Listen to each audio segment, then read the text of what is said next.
ఓం శ్రీ గురుభ్యో నమ. ఓం శ్రీ మాత్రే నమ. ఈరోజు మనం శ్రీ లలితా సహస్రనామ స్తోత్రంలోని 810వ నామం అయిన పాశహస్త గురించి మనం తెలుసుకోబోతున్నాం. ఈ నామానికి మంత్రస్వరూపం శ్రీ పాశహస్తాయై నమః. ఈ మంత్రాన్ని ఒకసారి పరిశీలిస్తే పాశమును తన హస్తముతో ధరించి ఉన్న తల్లి అనే అర్థం మనకు తెలుస్తుంది. అమ్మవారు తన ఎడమ చేతులలో ఒకదానితో పాశమును పట్టుకొని ఉంటారు.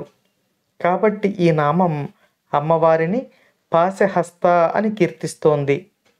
ఈ నామం తర్వాతి నామం అయిన పాశహంత్రి, ఆ తర్వాతి నామం అయిన పరమంత్ర విభేదిని, ఈ 3 నామాలు కలిపి జపం చేస్తే దుష్ట ప్రయోగాలు తిప్పికొట్టబడతాయి, సాధకులకు రక్షణ కలుగుతుంది అని సాధకులైన పెద్దలు మనకు చెబుతారు. ఇక ఈ నామం యొక్క అర్థం తెలుసుకునే ప్రయత్నం చేద్దాం. జీవునికి శివునికి భేదం ఏమిటి అంటే, జీవుడు పాశములతో బంధింపబడి ఉంటాడు. ఈ పాశములు జీవునికి గల రాగము అంటే వివిధ వస్తువుల పట్ల అనురాగము వలన కలుగుతాయి. ఈ బంధనాలు లేనివాడు, ఈ బంధనాలు తొలగించేవాడు శివుడు. ఆయనే పశుపతి అనబడతాడు. బంధనాలు కలిగిన జీవుడిని పశువు అని అంటారు. ఈ పాశములు, ఈ లోక వ్యవహారాలను మనం నడపడానికి అమ్మవారే మనకు విధిస్తారు.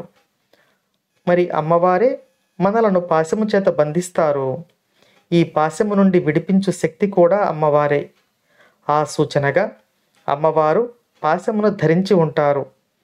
ఈ బంధనాల నుండి విడివడాలి అనుకున్న సాధకుడు అమ్మవారిని శరణు వేడితే అమ్మవారు ఈ పాశములను తొలగించగలరు అని ఈ నామం మనకు తెలియచేస్తూ ఉంది. అమ్మవారి అనుగ్రహం మనపై ఎల్లవేళలా ఉండాలని కోరుకుంటూ ఓం శ్రీమాత్రే నమః.